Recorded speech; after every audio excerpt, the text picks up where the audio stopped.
É o seguinte, Pedro, eu penso, e ele tinha dado essa sinalização inicialmente, que ele deveria fazer essa indicação um mês antes do final do prazo. Por quê? Porque é necessário termos a sabatina pela comissão do Senado, é necessário que haja a aprovação pelo plenário do Senado, para depois disso o presidente da República nomeá-lo, né? Isso seria o razoável para que as coisas seguissem o seu rumo natural.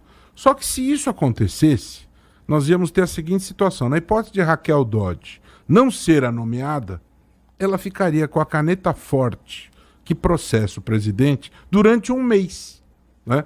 Então o presidente pode estar retardando essa escolha para evitar flechas, nas palavras de Rodrigo Janot, enquanto há mandato, há flechas, né? E aí está surgindo uma questão bastante ruim do ponto de vista do Ministério Público e da sociedade. O presidente está começando a dizer que está suspensa a decisão, Pedro, por prazo indeterminado, né? Os ouvintes perguntarão, bom, se ele não escolhe e o dia 17 chega, o que acontece com a Procuradoria-Geral da República e todos os seus papéis tão graves, tão complexos para o país? O PGR tem a caneta que processa o presidente, que processa ministros de Estado, que processa senadores, deputados federais. O que acontece? Nesta hipótese, Pedro e ouvintes da Bandeirantes, assumiria o cargo de PGR o procurador Alcides Martins, né? Por ser o conselheiro mais antigo. Agora, há um ponto muito importante que o ouvinte precisa prestar muita atenção. A lei fala em assumir interinamente.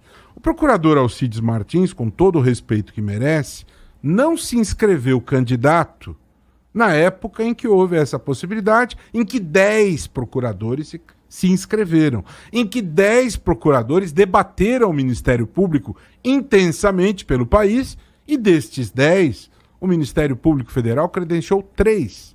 Os 3 mais votados integram a lista tríplice. Ah, isso não é em virtude da Constituição, não é em virtude de lei. É verdade, mas o costume é fonte do direito, como a lei, a jurisprudência, a doutrina, os princípios. O costume, então, também é fonte de direito.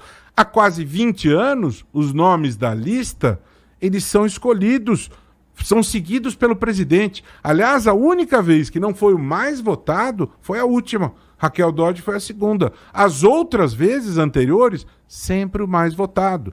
Então, o que se espera?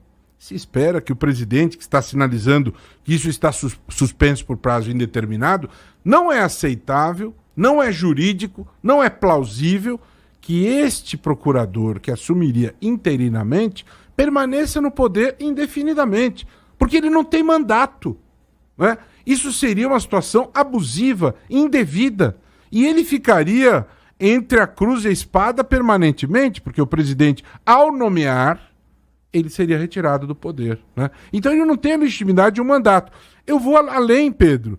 Se isto acontecer, se ele permanecer a partir do dia 17 indefinidamente, cabe medida jurídica pela Associação dos Procuradores da República, por qualquer partido político, por todos aqueles que a Constituição legitima. Para quê?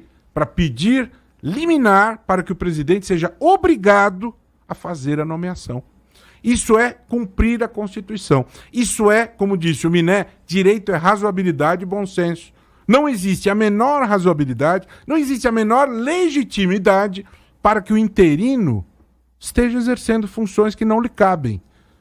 Cabe o interino por um dia, por 2 dias, em eventuais afastamentos, mas não em caráter indeterminado. Isso é inaceitável, isso fere a Constituição, isso fere o bom senso. Escolher os 3, um dos 3, não é uma questão de corporativismo. Escolher os 3 significa respeitar a independência do Ministério Público. Significa afastar o discurso de dizer que escolheu alguém sob medida para ser um arquivador geral. Isso o presidente não quer. Como ele se protege? Escolhendo um dos 3.